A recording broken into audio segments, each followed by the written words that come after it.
You're listening to Discography Discussion, episode 273, Dope. Hosted by Dan Terry. So, were you guys ever planning on releasing Blood Money Part 2, or kind of left us hanging there? And Joseph Wren. I just want to point out, we're rolling on a Dope episode. I am also rolling. I love it. Presented by discussmetal.com.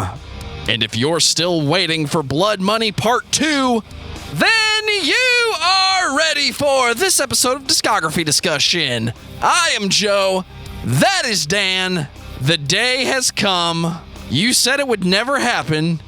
More than once, you said it would never happen. As New Metal May 2022 continues, this podcast is talking about Dope.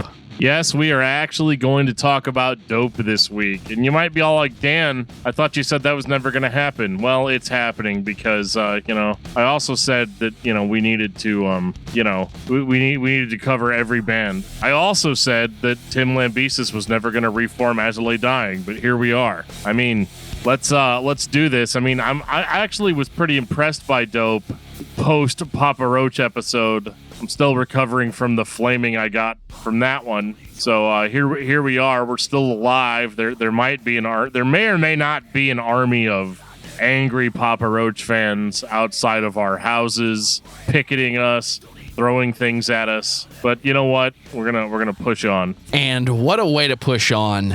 We didn't come away from Papa Roach the way we thought we would when we started that episode. And Dan wanted a palate cleanser. We hit the stop button. I started editing the show. Dan says, man, I just need something not so serious. I need something that really makes me say, this is new metal. I need something fun, stupid. I immediately stopped what I was doing, turned to him slowly and said, Dan, it's time to talk about Dope. And I was like, fine, anything but Papa Roach. Yeah, it's fine. Do Dope, whatever, it's fine. Let's just do it. Do you feel better? And that's how he got his way. I do actually feel better. Dope's definitely not really my thing, very, very often. But I mean, at least they're aggressive and really not very mainstream marketable. I mean, they are a little bit. They definitely had some songs and some soundtracks. They've got so many covers. It's not even funny. Got a lot of covers, and you know what? It's fine. I love listening to Dope the same way I like listening to old Coal Chamber. It's fun. It's to wave the new metal flag so high and so proud and not be worried about, is this so radio rock? Is this so technical? Is this so heavy? This is fun fucking music. And I remember how it started because I bought the very first album when it came out in 1999 for a reason that I'm not so proud of. And we'll get into that very shortly. Yeah. It's fine. I'm happy. This is a happy episode. People let us know that we should be more positive on the show. So we are going to get down with some Dope. Well, before Dan and I take our happy pills, I'm going to take this time to say thank you to everyone for listening to the podcast. Thank you for listening and for subscribing. If you're not a subscriber, then you can find everything Discography Discussion at discussmetal.com. We are on Spotify, Apple and Google Podcasts, TuneIn Radio, Stitcher, iHeartRadio. So if you have an Amazon Echo or a Google Home, you have no excuse. Ask it to play the latest episode of the Discography Discussion podcast, and it will. We're also on Facebook and on Twitter at Discuss Metal. Be sure to like, favorite, and subscribe. It really helps us out. It lets us know you're listening, and now Dan is going to tell us all about 5-star reviews. We do enjoy reading your reviews here on Discography Discussion. If you are able to leave us a written review somewhere, we will read it. If you're doing it on a podcasting app, we do check those. If you are just doing it just willy-nilly on your socials, make sure to tag us so that we can see what you have to say, so we can read it on the show. If you would like to sponsor an episode of this podcast, send us an email at danandjoeshow@gmail.com. And you know what? Let's just get on with it. Let's dive headfirst into the Dope. Take a drink every time I say Dope. Over on Facebook, in reference to our For Today episode, Ryan Rowe comes in hot saying this episode better be mean AF. F you, Maddie Montgomery. It's kind of a hot take. Joel Calderon of Lightworker commented, okay, it was a gift. I'm not going to read you a gift, right? Yes, I pronounce it GIF, so fight me. It's the right answer.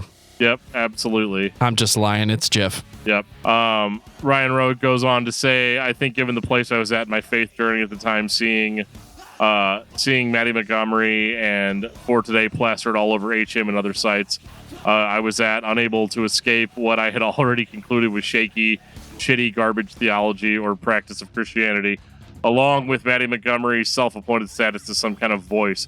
Perfect confluence for me to develop a strong loathing.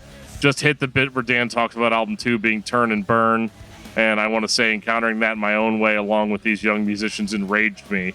For Today becoming so popular hurt my brain and my soul. And it goes on back and forth after that. If you want to read the whole conversation, you can join our group on Facebook that's connected to our page. It's called the Discography Discussion Official Group. There's a link in the show notes.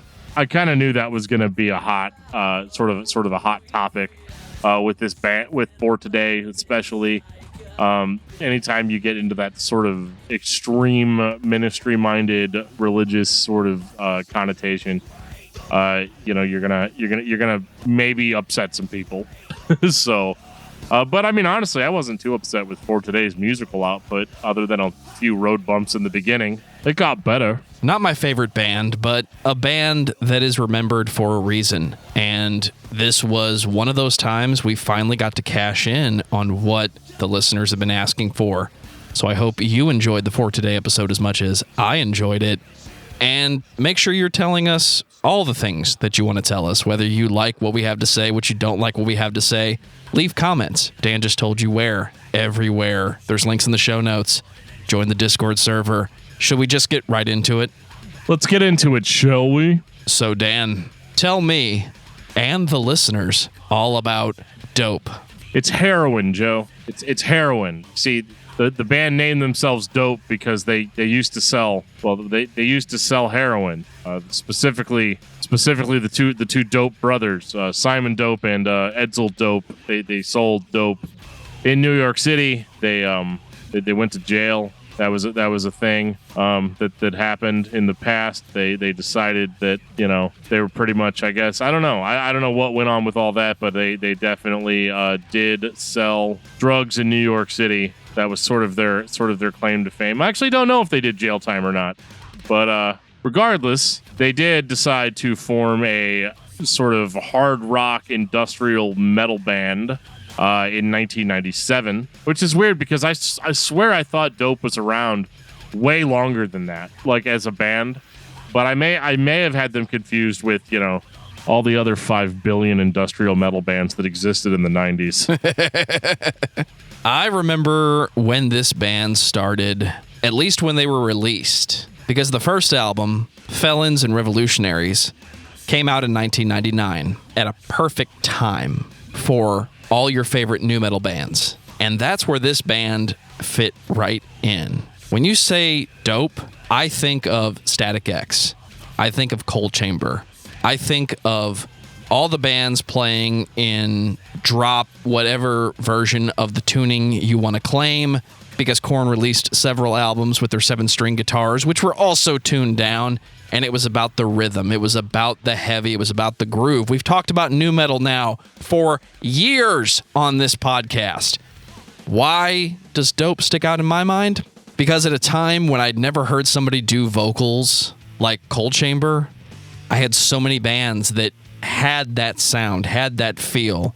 We're being heavy. We're distorting our voice using electronics. We're mixing in the industrial with the metal, with the rock, with the groove. Marilyn Manson had been doing this for a couple years. We were right off of Antichrist Superstar. So there was a lot of this sound, post early 90s industrial, that just fucking worked. And I think Dope is one of the bands that you can put right next to Static X and say, these are the guys that do the heavy metal disco thing. Yeah, I don't really get the disco. Static X had that super driving beat, So I'm definitely more. I don't know. I hear stuff like a little bit of like Ministry and Skinny Puppy sort of sound with this. It's funny because like they're so industrial at times, that it's really hard to decide whether you're going to talk about Dope in December or if you're going to talk about Dope in May, right? But I think there's enough. There's enough nu metal in here to justify it, I think, in May. They toured with nu metal bands.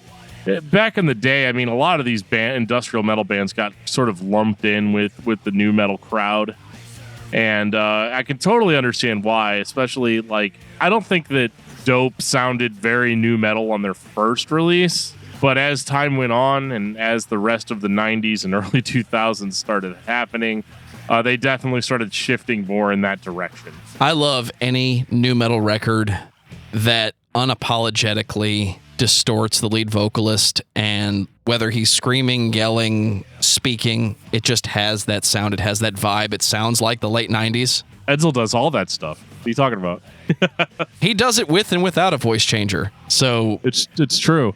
Anytime you're mixing these elements together and it just sounds like 1999, how could you not be happy? I'm happy listening to this right now. I want to stop and listen to this record again because this is nostalgia for me. It's not the definitive nu metal band for me, but this is nostalgia. The record starts with Pig Society, Debonair, Sick is in there, Still Life is at the end.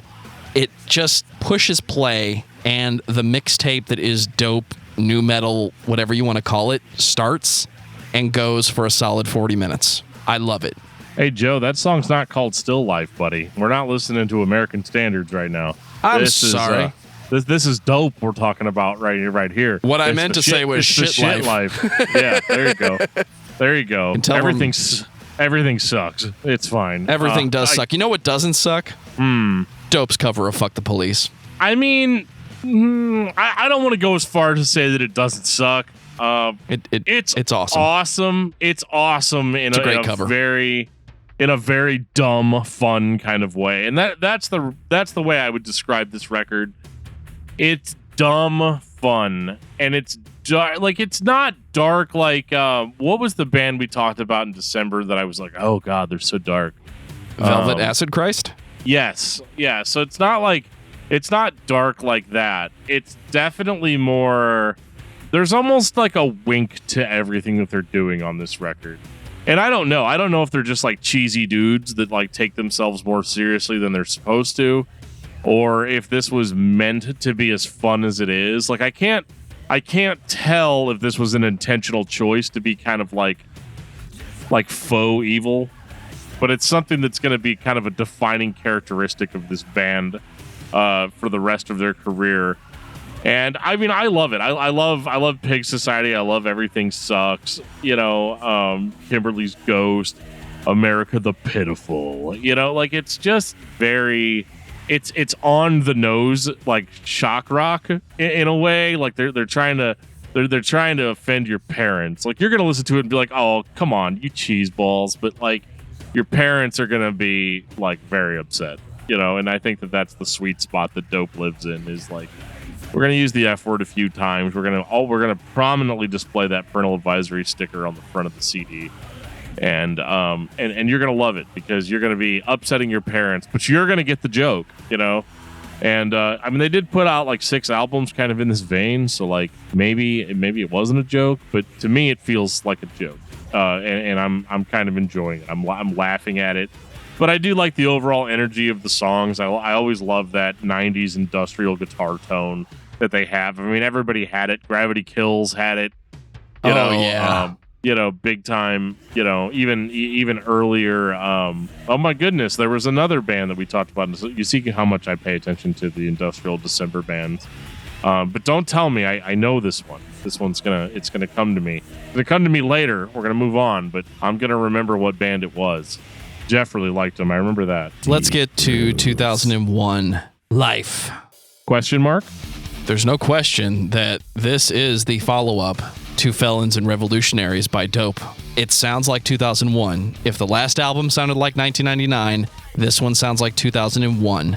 Pre-POD, Satellite, and Alive. We talked about it on a previous episode. Everybody wanted positive music later in the year. In fact, it was the Andrew WK episode that Dan doesn't want to remember. But earlier that year... I remember that party. Dope put out their second album, and this was that time in nu metal where it wasn't so defined as Limp Bizkit and Korn, everybody else. This is when you had Power Man 5000. You had all the industrial rock bands all working the same crowd, playing the same big shows, doing the same big tours. Dope was one of those bands. And I love how much this record sounds the same, but it's cosmetically improved. The band has a little bit more of a produced sound. It's not so fake sounding all the time, but it's industrial rock. There's always going to be a piece of fakeness in there. That's the design. That's the point. I think this album kicks off when you get to Die Motherfucker Die. What might be the number one song by Dope is right out of the gate. Album number 2. I actually really like this one. This is a more digestible version of kind of what the first album was. But this one, you have more like cleaner choruses. The band actually has a much better chorus game on this one. I don't really think that the first record is like has a lot of mainstream aspirations. This one, you get a few songs on here like Now or Never and Slipping Away that, they were good enough rock songs to make it to hit 28, 29 on the mainstream rock charts. You know what I mean? Like that's pretty that's interesting for me. It's to think of that because the band that put the first record out didn't seem to care about that stuff as much. But here they're making a dedicated effort to get a hit, to get a single. And I think it works for them. I think it's a little bit more of an original sound for them, if that makes sense. Because I could compare a million other bands. By the way, the band I couldn't think of earlier was Stabbing Westward. It's a good band. Sometimes. But that's largely how I feel about Dope, too. I feel like sometimes they're amazing, and other times I'm like, oh my goodness, guys, come on. But this record is, I think, a really, really good step forward, and I think this is more of the Dope that people know. This is a little bit more nu metal, especially in the way the choruses go. They have that melodic sort of driving, but still heavy guitar behind it, sort of formula that I know guys like Joe just eat up like ice cream. It Two just scoops. works really, really well. Yeah, Big it works spoon. really well. It absolutely does work. And this is just nostalgia for me. This is a detuned 6-string guitar. This is make the distortion dark, scoop all the mids out, and just riff. Play low, rhythmic, bouncing riffs. And this is before vocalists really knew how to be heavy without just sounding dark and scary. I've said it before on the podcast. When I think of nu metal, what the sound of nu metal is, it's Korn, it's Limp Bizkit. It's old school Korn, it's Limp Bizkit. No denying that. But there is a piece of nu metal that is the self-titled Coal Chamber record and will never not be that. Dope is playing in Coal Chamber's yard. They're playing in Static X's yard. They're playing in everybody's yard, and they came up with this sound that is Etzel's voice. It's not so much the riffs, but it all works. It's a nice, sweet spot in interesting songs that it doesn't matter that the riffs are not 100% unique or complex. It's not about creating the most technical song you've ever heard. It's about having a good time and just pushing your parents' buttons. Dope does that very well, and they will do that very well for the next 5 albums. Yeah, they absolutely will. I like this one a lot. I might like this one the most. It's the most nostalgic, I think, sounding. Even though I don't have a lot of nostalgia for Dope, I didn't listen to much Dope before we did this episode. I was never a huge fan of what I heard, but they're definitely better than I thought. So yeah, I mean, I'll give them credit where it's due. I think that they were set up for success as early as this. 2003, Group Therapy. Because if you're on a lot of Dope, you need to make sure that you go to group therapy. I was going to suggest that Dope is group therapy for all those Papa Roach albums we listened to last week. Oh my God, dude. It's going to take years to recover from that.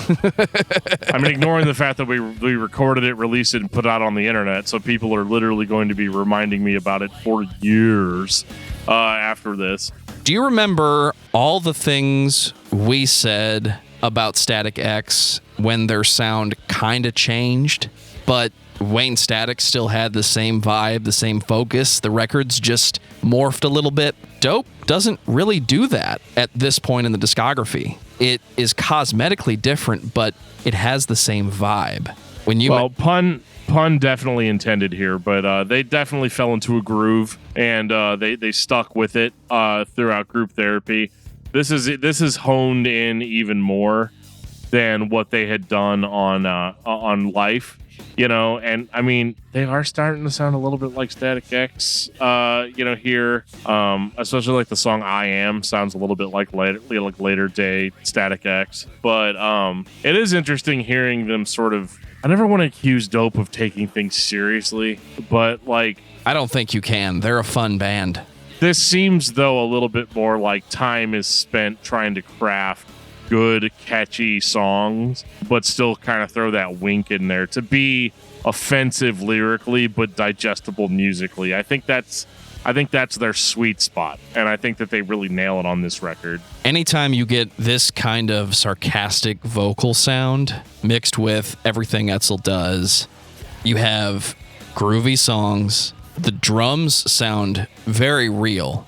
In 2003, when production was changing and we were about to get songs that were mixed and mastered for MP3 not very well, this record sounds like a band playing in a room. There's a little bit less electronic sound, but the vibe is still there. It still sounds like Dope. It sounds less like 1999, but if you're a fan of this band, you've got 3 solid records here. And they're full on nu metal now. Like there's industrial, yes, but they are still full on nu metal. Especially when you get to Bitch. Well, yeah, I mean that's the ultimate. They love that song. They throw that song on every record as a bonus track. I mean it's like their favorite song. Probably because it's awesome. It's awesome in a dumb way, but it is awesome. How much dumb do you want, Dan? I mean, I've got all the dumb that you could possibly need, but I mean, if you want a very specific brand of apathy, I mean, I guess I'm here to provide it for you. 2005, American Apathy. It's a great record by Dope. If you want to hear Dope write songs that Dope writes and plays live, they're going to do that. In fact, they're going to do it so well, they're going to turn around and pull a little more of that industrial sound out of the past. I miss walking around with a giant CD case because there was a special place in that case for bands that had multiple solid records, and there was no guilt, there was no shame. It didn't matter which record I picked. I knew I was going to be satisfied. I applaud the Dope fan in 2005. You just completed your first set of 4 for this band, and they're all good. I love it whenever a record starts off, you're right in the middle of the 2000s when they're opening a record up with George W. Bush quotes. It's taken way out of context, by the way. Taken way out of context, again, in a dumb, fun way. I mean, you could tell that, like, Al Jorgensen from Ministry hated George W. Bush, and, like, everything was, like, very, very anti. And I'm sure, like, Dope hates George W. Bush, too, in 2005. I mean, a lot of people did. But, again, they still made it funny. And like, I don't even know if I'm supposed to think these records are funny, but I think they're hilarious. Like, I'm having a lot of fun listening to them because, in a certain sense, if you showed this to me and they're like, we're doing a parody of American nu metal industrial in the 90s and early 2000s, I'd be like, oh my God, dude, this is spot on, and this one's more industrial to me. It's got a little bit more electronic elements in it than the last album did, but they're still hitting us with those nu metal riffs and those nu metal choruses, and it's getting fun. It's getting even more fun than it was before. And the song that I could absolutely not stop laughing when I was listening to was "Sex Machine." It is just like, it's one of the dumbest songs I've ever heard in my life. And I listened to Andrew WK, okay? Or I did that one time. But yeah, this is just like, it is such a stupid song. Stupider than Bitch. Just asking. Yeah, way stupider. But yeah, like I don't know, that really like sums up the record for me. Whatever you do, don't listen to like the expanded version or whatever of the record or the reloaded. There's just too many tracks on it. It's too long. But if you take this record just on its own, you're pretty much good to go after. Well, you know what? Go ahead and listen to People Are People, because an industrial band always has to do a Depeche Mode cover. They just have to. And that's fine. But yeah, I would say stop after that, because like Apathy Reloaded is just 9 more songs that are just remixes of other songs. You don't need them in your life. They're not going to improve the record.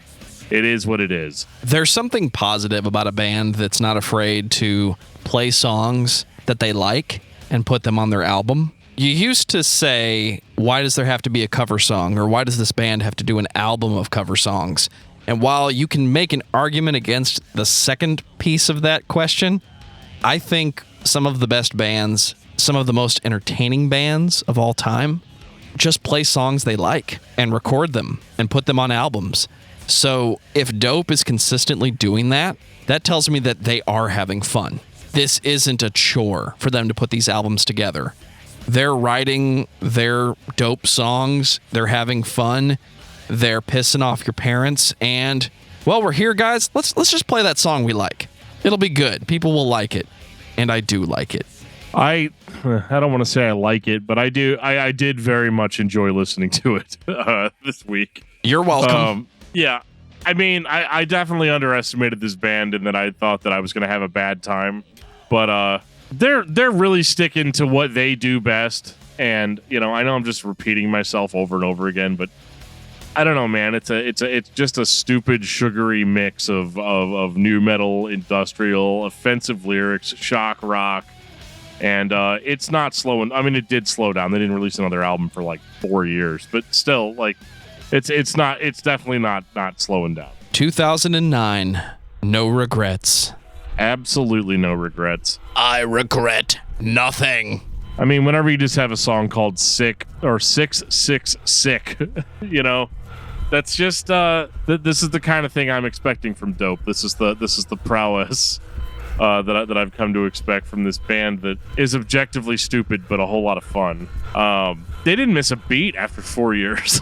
When other bands made changes and tried to adapt to production and popular rock trends, does Dope sound cosmetically different? Yes, they do. They sound like a band recorded in 2009, but they still have the electronics in places. They still write heavy rhythmic songs. If anything, there's a little bit more of a groove focus. It sounds dumb, but I can hear the bass drum on this one. So I have more present rhythm section than the previous records, where it was all rhythm section. Again, it's new metal. It's all about the rhythm of the riff, not the riff itself.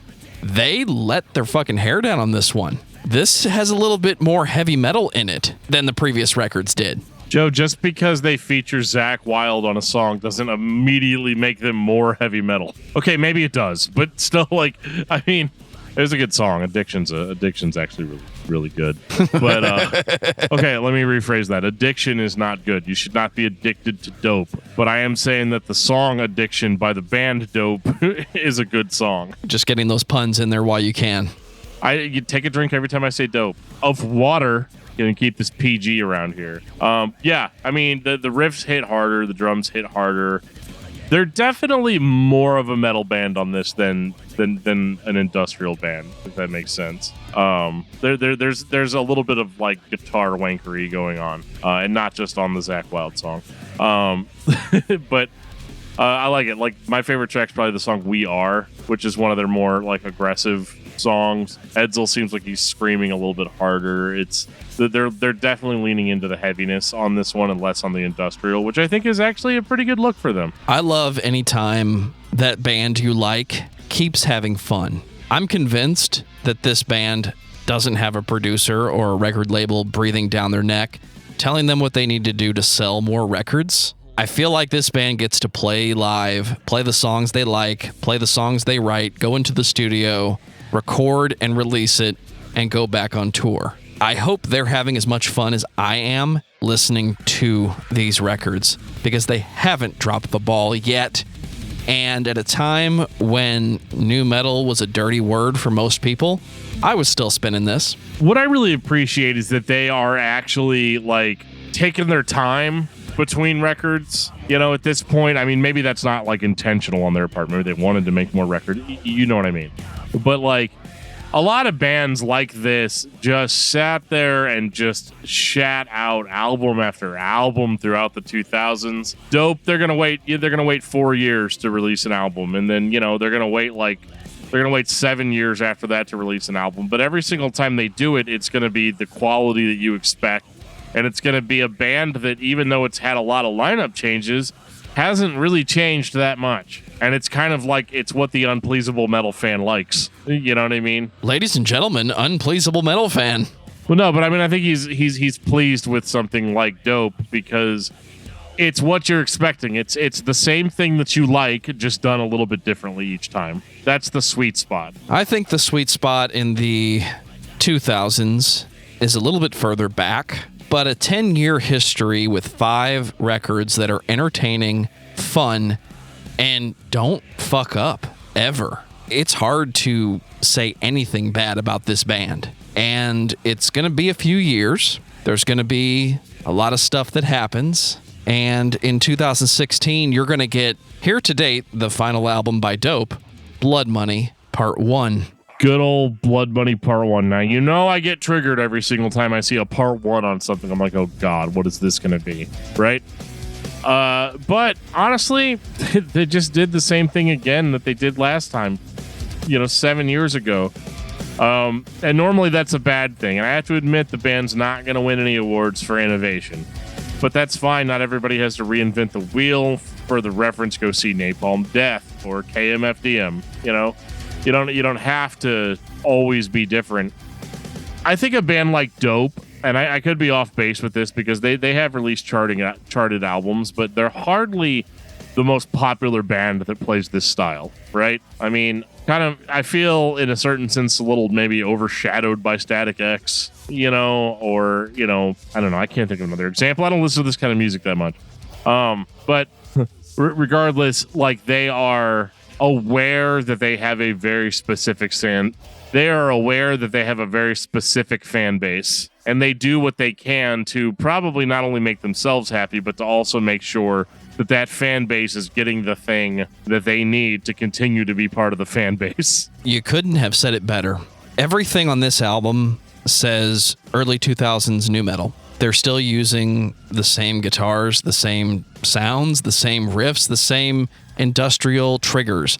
Everything about this record is a nu metal fan's dream. And to have a new album by Dope 7 years later, again, I can't call the discography perfect, but what I can call it is fun. You can listen to Dope at any point in their career, and you're going to have a good time. And it feels really good in 2016 when everybody was starting to admit nu metal was actually fun the whole time. Dope was still right there with a brand new album. Never went away, never tried to change the game, change the vibe, change anything about their sound. Yeah, I mean, they definitely did not evolve with the times, which is the nice way of saying, change their style to appeal to a mainstream audience. If you want that, just go see the last episode that we posted. But like, they don't change, they don't follow trends. And I don't think that each record sounds enough the same to accuse the band of just putting out the same record over and over again. It's a subtle change to put out an interesting record of songs that don't sound the same. Yeah, that people that your fans are going to like. And, if you want to release the same song again, it's fine. There's always remixes. You can always do it. They've got those too. And I think all in all, this band was a fun romp for me. I don't necessarily know if Edsel Dope means it in his lyrics and all the crazy offensive things that he says. I couldn't tell you. I don't know the guy personally, but I hope that he's doing it all with a wink and a nod. Because if he's dead serious, that does change my opinion on the band in quite a bit. Did you get to see Static X live? with Etzel on lead vocals as Zero. You mean Zero? Yeah. No, I didn't. And I'm not like personally like offended that he got up and sang Static X songs. It's a little weird that he did it in a death mask, you know. But at the same time, if I had to point my finger at a guy that would do something like that, it would be Etzel Dope. So, I mean, I kind of get it. It was weird that they put so much secrecy behind it, but also not weird. Maybe they didn't want the focus to be on him. I don't know. That whole situation doesn't feel 100% great to me.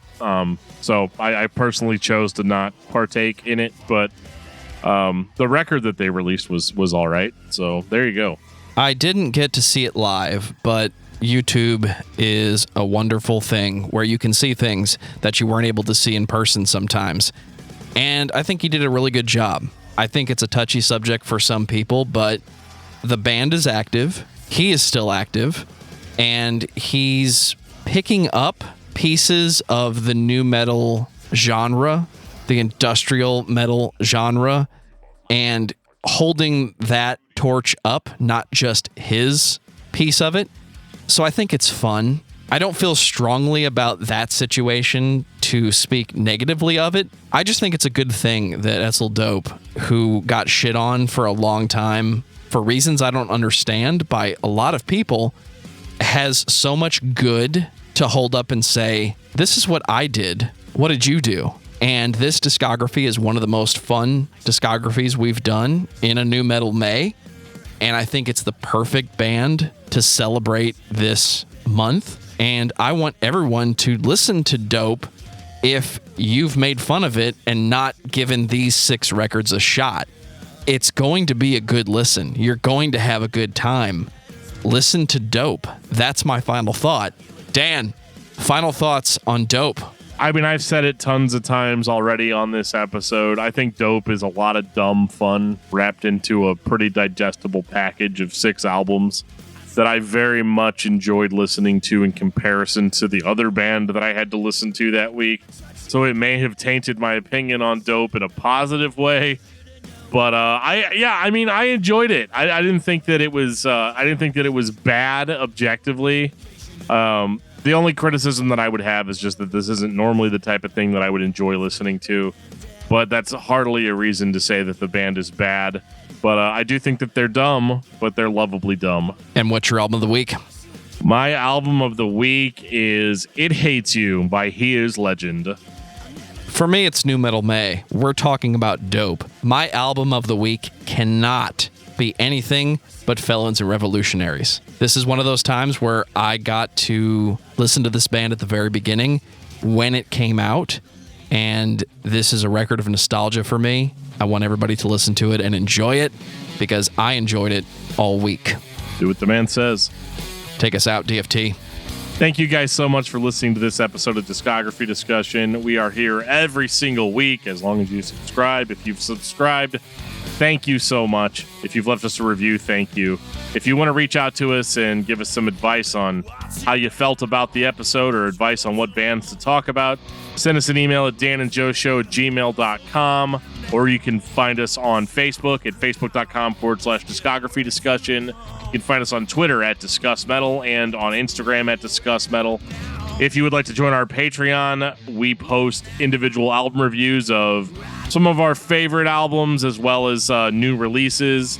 It'll only cost you $1 to get in on that. If you decide you want to give us more money, we do have other perks as well, including a monthly hangout and a private part of our Discord server. If you just want to join the regular Discord server, there'll be a link in the show notes. It'll take you right there. And I just want to thank you guys again, and we will see you same bat time, same bat channel next week. And on that note, this has been episode 273 of Discography Discussion. Thank you for listening. You can like us on Facebook and follow us on Twitter at discussmetal. Subscribe to our podcast everywhere you listen to podcasts, including Spotify, Apple Podcasts, and Stitcher.